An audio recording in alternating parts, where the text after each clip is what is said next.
এখানে এই দোকান পত্রর বাম পাশে ছিল আরেকটি প্রাসাদ। এখানে সাধারণত বিভিন্ন ধরনের আচার কার্য সম্পন্ন করতেন বড় তরফের রাজা রানীরা। দেখতেই পাচ্ছেন এখন ছোট তরফের দিকে অগ্রসর হচ্ছি। এখানে বাম পাশে ছিল বিভিন্ন ধরনের ফুচকা, চটপটি, ছোটখাটো দোকান এবং এর পাশেই ছিল আহ, বড় তরফের আরেকটি ভবন, যেটা সামনের অংশটা মেরামত করা এবং পেছনের অংশটা এভাবে ধ্বংসস্তূপ হয়ে আছে। আমি ভেতরটা যাই এবং একটু ঘোরাফেরা শেষে বের হয়ে আসি। এখন আমরা আগাবো ছোট তরফের দিকে। সামনে ছিল আরেকটা বড় পুকুর। প্রথমেই বলেছিলাম এই রাজবাড়ির মধ্যে 5টা পুকুর ছিল, এটা ছিল 3 নম্বর পুকুর। এখানে বিভিন্ন ধরনের এটা ছিল মুক্ত মঞ্চ।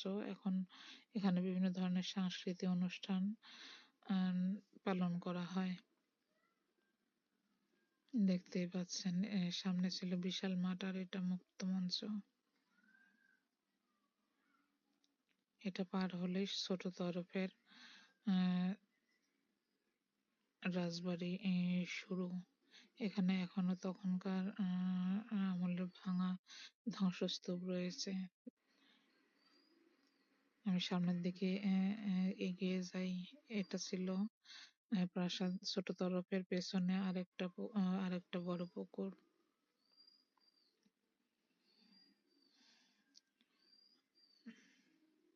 এখানে হয়তো কোনো মিটিং কিংবা কোনো কাজের কোনো অনুষ্ঠানের সমালোচনা চলছিল। আমরা সেদিকে না গিয়ে ছোট তরফের প্রাসাদের পুরাতন প্রাসাদের রানীর কক্ষগুলো দেখতে থাকি। দেখতেই পাচ্ছেন বড় তরফের রানী, ছোট তরফের রানী মহল দেখা শেষ হয়ে গেলে আমি এগিয়ে আসি ফাঁসির মঞ্চের দিকে। দেখতেই পাচ্ছেন এখানে এখনো সাইনবোর্ডটা আছে, আর এটা ছিল তখনকার সময় ফাঁসির মঞ্চ। এই পাশটা দিয়ে কয়েদিরা উঠে যেত এবং এখানে তাদের ফাঁসি দেওয়া হতো। এখন যেটা ডাস্টবিনের কাজে ব্যবহৃত হচ্ছে।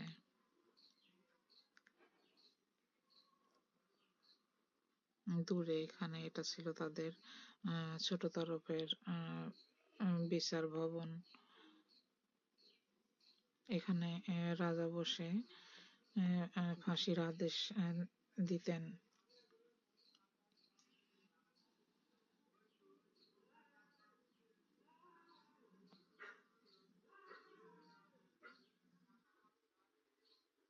এটা ছিল ছোট তরফের রাজবাড়ির পেছনের অংশ। দেখতে পাচ্ছেন তখনকার সময়ের দরজা এবং কারুকার্য খচিত দেওয়াল, দরজা এবং জানালা।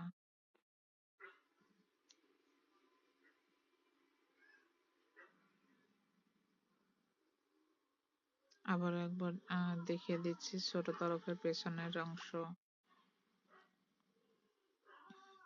এখন আমরা এর পাশ দিয়ে এগিয়ে যাব ছোট তরফের প্রাসাদের সামনের দিকে। এটা ছিল ছোট তরফের প্রাসাদের মূল অংশ, সামনের দিকটা। দেওয়ালে এখনো বিভিন্ন ধরনের কারুকার্য বিরাজ করছে। এটা ছিল ছোট তরফের পুকুর। আমি আরেকবার দেখিয়ে দিচ্ছি, এটা ছিল ছোট তরফের পুকুর। ছোট তরফের রাজবাড়ির সামনে দাঁড়ালে দেখা যেত বিশাল পুকুরটা। ছোট তরফের রাজবাড়ির বারান্দায় তখনকার সময় মার্বেল পাথরের পাথর দিয়ে বানানো ছিল। উপরে সিলিংটাও দেখতে পাচ্ছেন তখনকার সময়ের, এখনো কিছু পরিবর্তন করা হয়নি। এই যে দেখতে পাচ্ছেন ছোট তরফের প্রাসাদ। প্রাসাদের প্রত্যেকটা কোনায় কোনায় এবং প্রতিটা গায়েই ছিল অসাধারণ নকশা করা। এটা ছিল প্রাসাদের সাইডের অংশ। এর আগে আমি বলেছি রাজাদের এই প্রাসাদের চারপাশেই দরজা ছিল। এক দরজা দিয়ে পেছন দরজা দিয়ে ঢোকা যেত, চারপাশের দরজা দিয়ে ঢোকা যেত এবং বের হওয়া যেত। দেখতেই পাচ্ছেন এখনো সেভাবে রাখা হয়েছে। আমি একটু ভেতরটা যাই। প্রত্যেকটা প্রাসাদে এরকম মার্বেল পাথর দিয়ে করা। তাদের দরজা জানালাগুলো তখনকার সময় নির্মিত, এখন শুধুমাত্র মেরামত করে করে রাখা হচ্ছিল। দেখা শেষে আমি বের হয়ে আসি। এখানে সাধারণত ছোটখাটো একটা ফটোশুট চলছিল। আমরা সেদিকে না দিয়ে ছোট তরফের মন্দিরের দিকে চলে আসি। এখানে ছিল ছোট তরফের মন্দির। সম্ভবত কোনো পূজা অর্চনা ছিল সনাতন ধর্মের লোকেদের, যার কারণে আজকে একটু লোকজন সমাগম বেশি ছিল।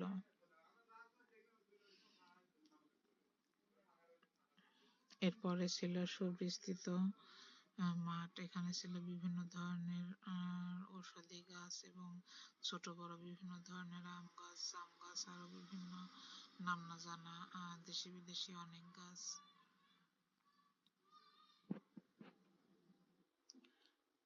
এখন যাব ছোট তরফের কাছারি ভবনের দিকে। এটা ছিল ছোট তরফের কাছারি বাড়ি। এখানে বসে ছোট রাজা তার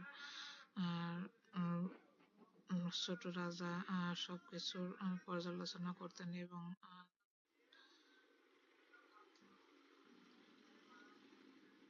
অপরাধীদের কারাদণ্ড দিতেন। এর পাশে ছিল আরেকটা পুকুর।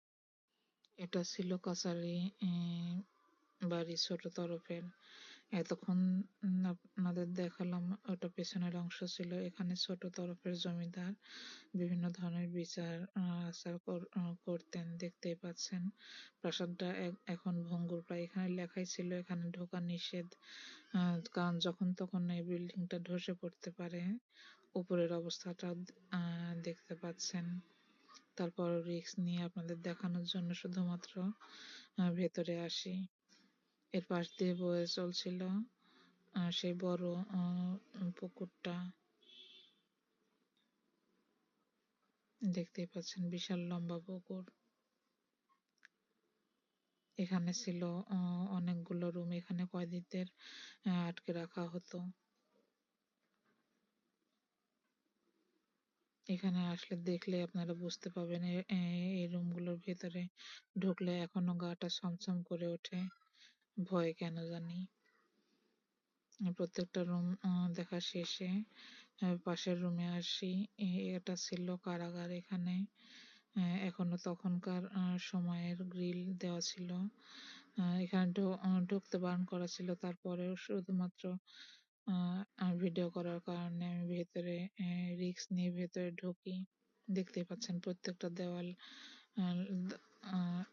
ভেঙে নষ্ট হয়ে গেছে, যখন তখন এটা ধসে পড়তে পারে।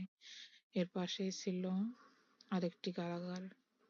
এটা বন্ধ ছিল, যার কারণে ভেতরে আমি দেখতে পাইনি। তারপরেও বাইরে থেকে যতটুকু দেখানো যায় একটু দেখিয়ে দিচ্ছি। প্রত্যেকটা কারাগারের ভেতরেই উপরে থেকে সূর্যের আলো আসতো। তখনকার আমলে নির্মাণ করা হয়েছে। তারপরে অসাধারণ কাজ ছিল যে ভেতরে অন্ধকারের মাঝেও উপর থেকে একটু বাইরের আলো দেখা যায়, সেই সিস্টেমে তৈরি করা হয়েছিল। কাছারি বাড়ি এবং কারাগার ভবন দেখা শেষে বের হয়ে আসি। দেখতে পাচ্ছেন এটা ছিল সেই কাছারি ভবন। এখানে তেমন লোক এখন অব্দি যাওয়া আসা করে না, শুধুমাত্র যারা বাহির থেকে আসেন তারাই শুধুমাত্র এদিকে দেখতে আসেন। এখানে ঘোরাফেরা শেষে বের হয়ে আসে আমি আরেক রাস্তা দিয়ে এগিয়ে যাচ্ছিলাম। এটা ছিল ছোট তরফের পুকুর, যে পুকুরটা ছোট তরফের প্রাসাদের সামনে থেকে দেখা যেত। আমি আবারও দেখিয়ে দিচ্ছি, দূরে এই প্রাসাদটা ছিল ছোট তরফের প্রাসাদ।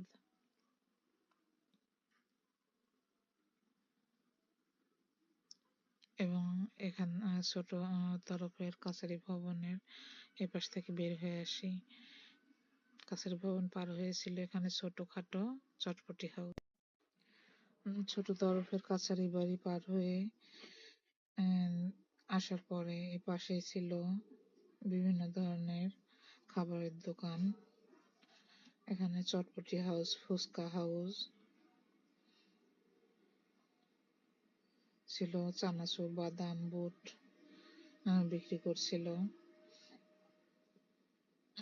এবং শুকনো আরো অনেক খাবারের দোকান ছিল। এটা ছিল ছোট তরফের আরেকটা পুকুর, এটা 5 নম্বর পুকুর। প্রথমে বলেছিলাম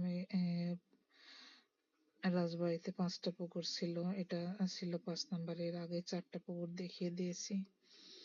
এরপরে ঘোরাফেরা শেষে বের হয়ে আসি ছোট তরফ থেকে। আর আমার বাম পাশে ছিল এটা রাজবাড়ির বড় তরফের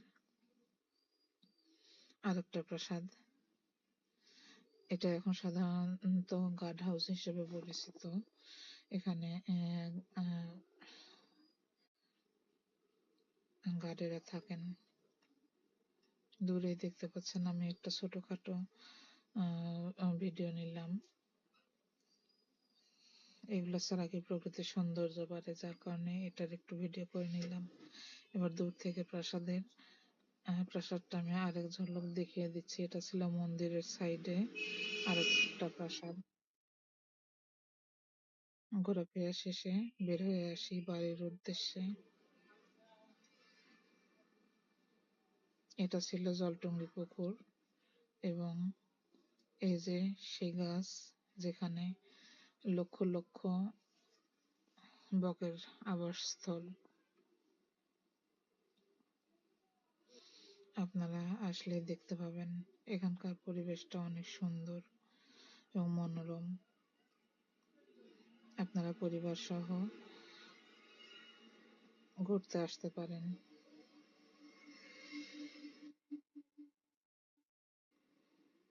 আমার ঘোরাফেরা শেষে বের হয়ে আসি, বাসার উদ্দেশ্যে রওনা দিই।